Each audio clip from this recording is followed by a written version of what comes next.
অসম ৰাজ্যিক সমিতিয়ে আজি এই পুণ্যস্থান শ্ৰী শ্ৰী পঞ্চকন্যা আশ্ৰমত আমি এভাগ ৰুদ্ৰ যজ্ঞৰ পৰিকল্পনা কৰিছিলোঁ আৰু আজি এই যজ্ঞ ইতিমধ্যে চলি আছে। দুদিনীয়া কাৰ্যসূচী লৈ অখিল ভাৰত ব্ৰাহ্মণ ফ্ৰণ্ট অসম ৰাজ্যিক সমিতিয়ে শ্ৰী শ্ৰী ৰুদ্ৰ যজ্ঞ আমি আয়োজন কৰিছিলোঁ। আজি দ্বিতীয় দিনা কাৰ্যসূচী অৰ্থাৎ অন্তিম দিনৰ কাৰ্যসূচী 1টা বজাৰ পাছতে আমি পূৰ্ণাহুতি প্ৰদান কৰিম। আমি আপোনালোকক জ্ঞাতাৰ্থে জনাব বিচাৰিছোঁ যে প্ৰয়াত কণ্ঠশিল্পী কেৱল অসম নহয়, ভাৰত নহয়, বিশ্ববাসীক কোনদৰে পৰলোক ধামলৈ গতি কৰা জুবিন গাৰ্গ ডাঙৰীয়াৰ আজি 3মহীয়া শ্ৰাদ্ধ আজি চলি আছে। তেখেত আৰু লগতে আন্তঃৰাষ্ট্ৰীয় বাঁহী বাদক দীপক শৰ্মা ডাঙৰীয়াৰো কিছুদিন পূৰ্বেই আমাৰ মাজৰ পৰা পৰলোক ধামলৈ গতি কৰিলে। এই দুয়োগৰাকী মহান শিল্পীৰ স্মৃতিত আজি আমি স্মৃতিচাৰণ কৰিছোঁ। লগতে বিশ্ববাসীৰ কুশল কামনা কৰি আজি আমি ৰুদ্ৰ মহাযজ্ঞৰ আয়োজন কৰিছোঁ। ইতিমধ্যে খন্তেক পাছতেই আমি পূৰ্ণাহুতি প্ৰদান কৰিম। আমাৰ আজি গৌৰৱ আনন্দৰ বিষয় যে আমি আমাৰ আমন্ত্ৰণ ৰক্ষা কৰি দীপক শৰ্মাৰ পেহাক প্ৰণৱ ঠাকুৰ আৰু দীপক শৰ্মাৰ সহধৰ্মিনী জিন্তি শৰ্মা আহি আমাৰ মাজত উপস্থিত হৈছে। আমি তেখেতসকলক আদৰণি জনাইছোঁ, শ্ৰদ্ধা নিবেদিছোঁ আৰু আজি স্মৃতিচাৰণ সভা কৰি আমি দুয়োগৰাকী মহান শিল্পীক আমি অখিল ভাৰত ব্ৰাহ্মণ ফ্ৰণ্ট অসম ৰাজ্যিক সমিতিয়ে শ্ৰদ্ধা নিবেদন কৰিছোঁ আনুষ্ঠানিকভাৱে। আগতেও আমি স্মৃতিচাৰণ কৰিছোঁ, কিন্তু আজি তেখেতসকলৰ আত্মাৰ চিৰশান্তি কামনা কৰি আজি আমি এই শ্ৰী শ্ৰী ৰুদ্ৰ যজ্ঞানুষ্ঠানৰ আজি আমি আয়োজন কৰিছোঁ। গতিকে আজি পবিত্ৰ দিন বুলি আমি গণ্য কৰিছোঁ। অসমবাসী ৰাইজলৈ অখিল ভাৰত ব্ৰাহ্মণ ফ্ৰণ্ট অসম ৰাজ্যিক সমিতিৰ তৰফৰ পৰা আমি শুভেচ্ছা জনাইছোঁ আৰু শিৱ বাবাৰ শ্ৰীচৰণত প্ৰণাম জনাইছোঁ, যাচিছোঁ যাতে অসমবাসী, ভাৰতবাসী, বিশ্ববাসী ৰাইজ কুশলে থাকক, আনন্দৰে থাকক, বেমাৰ আজাৰৰ পৰা বাচি থাকক, এই প্ৰাৰ্থনা আমি কৰিছোঁ। সৰ্বে সুখিনঃ সন্তু, সৰ্বে সন্তু নিৰাময়ঃ, সৰ্বে ভদ্ৰাণি পশ্যন্তু, মা কচ্চিৎ দুঃখভাগ ভৱেৎ। ওম শান্তি, ওম শান্তি, ওম শান্তি।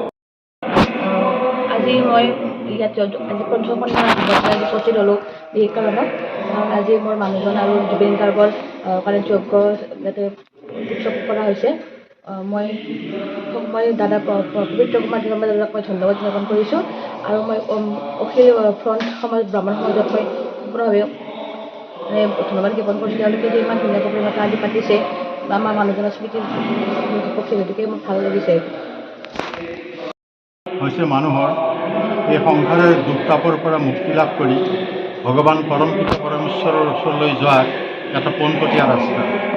মানুহে যিমান শুদ্ধভাৱেই এই যজ্ঞানুষ্ঠান প্ৰাৰ্থনা কৰিব, অনুষ্ঠান কৰিব, মানুহৰ অন্তৰ শুদ্ধ হয়, পবিত্ৰ হয় আৰু ভগৱানৰ ওচৰলৈ যোৱাত সুবিধা হয়।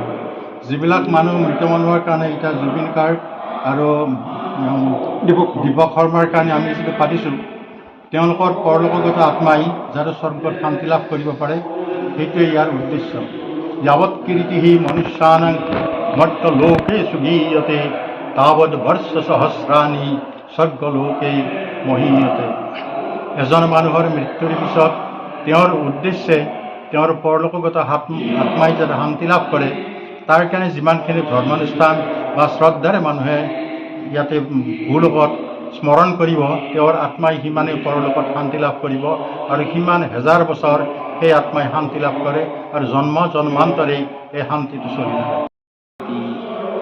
ৰুমন্থন বা যজ্ঞানুষ্ঠানত আপুনি অংশগ্ৰহণ কৰিছে সেই সম্পৰ্কে চাওক, আজি বশিষ্ঠ এই মন্দিৰৰ কাষতে থকা পঞ্চকন্যা আশ্ৰমত যি বিহুগিৰি মহাৰাজক যিগৰাকী মহাপুৰুষে আচলতে আমাক এক পৰ্যায় দি থৈ গ'ল সাধনাৰ ক্ষেত্ৰত অসমৰ মুলুকত।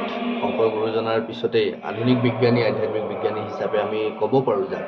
তেওঁৰ ক্ষেত্ৰত আজি আমি আছোঁ আৰু ইয়াতে ৰুদ্ৰযজ্ঞও হৈছে। এই ৰুদ্ৰযজ্ঞৰ লগত আমাৰ সকলোৰে প্ৰাণৰ শিল্পী জুবিন গাৰ্গ ডাঙৰীয়া আৰু বাহিৰ যাদুকৰ বুলি আমি যাক কওঁ দীপক শৰ্মা ডাঙৰীয়া, দুগৰাকী আমাৰ মাজৰ পৰা অস্বাভাৱিকভাৱে আঁতৰি গুচি গ'ল। তেওঁলোক দুয়োজনৰ স্মৃতিচাৰণ সভাও হৈছে। এটা বস্তু আমি অনুভৱ কৰিছোঁ যে জুবিন গাৰ্গ ডাঙৰীয়াৰ বিভিন্ন ধৰণৰ অনুষ্ঠান হৈ আছে আৰু হৈ থাকিব, অনাগত দিনতো হৈয়ে থাকিব তেনেকুৱা অনুষ্ঠান। কিন্তু ৰুদ্ৰ যজ্ঞৰ লগতে এই যে স্মৃতিচাৰণ সভা আৰু ই খুব সুন্দৰ হৈছে আৰু খুব প্ৰাসংগিক হৈছে বুলি ভাবিছোঁ। আৰু এনেকেই আমি শিল্পীসকলক জীয়াই ৰাখিব লাগিব। এই প্ৰচেষ্টা হাতত লোৱাৰ বাবে আমি সদৌ অসম ব্ৰাহ্মণ ফ্ৰণ্টৰ প্ৰতিজন কাৰ্যকৰ্তাক আমি আন্তৰিকতাৰে ধন্যবাদ আৰু কৃতজ্ঞতা জ্ঞাপন কৰিছোঁ। আৰু আশা ৰাখিম আমি শিল্পীসকলক এনেকৈ আচলতে সংগীত আধ্যাত্মিকতাৰ এটা ধাৰা, সংগীতক বাদ দি ঈশ্বৰ প্ৰাপ্তি হ'ব নোৱাৰে। সেইকাৰণে সংগীত শিল্প অভিনয়ৰ গোটেইখিনি কলাৰ আচলতে আমি নটৰাজ মহাদেৱ শিৱই, গতিকে শিৱ শক্তি আৰাধনা বা যিকোনো আমি আধ্যাত্মিক চিন্তা চেতনা সংগীত এটা অবিচ্ছেদ্য অংগ। আজি বেদ পাঠ কৰিলে ইয়াতে বেদ পাঠৰো তেওঁলোকৰ যি ভাৱ ভংগী তাতো এক সংগীতৰ সৃষ্টি হৈছে। গতিকে সংগীতক বাদ দি আধ্যাত্মিক চেতনা বা প্ৰকৃতিৰ বন্দনা হ'ব নোৱাৰে। গতিকে খুব ভাল লাগিছে আৰু আমি ইয়াত অংশগ্ৰহণ কৰিব পাৰি যথেষ্ট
Kapurtakum sadagato Om Swaha Om Purnadapi Parapatatu Purnama Punarapata Vasneva Vikrina Vahai Kapurtakum sadagato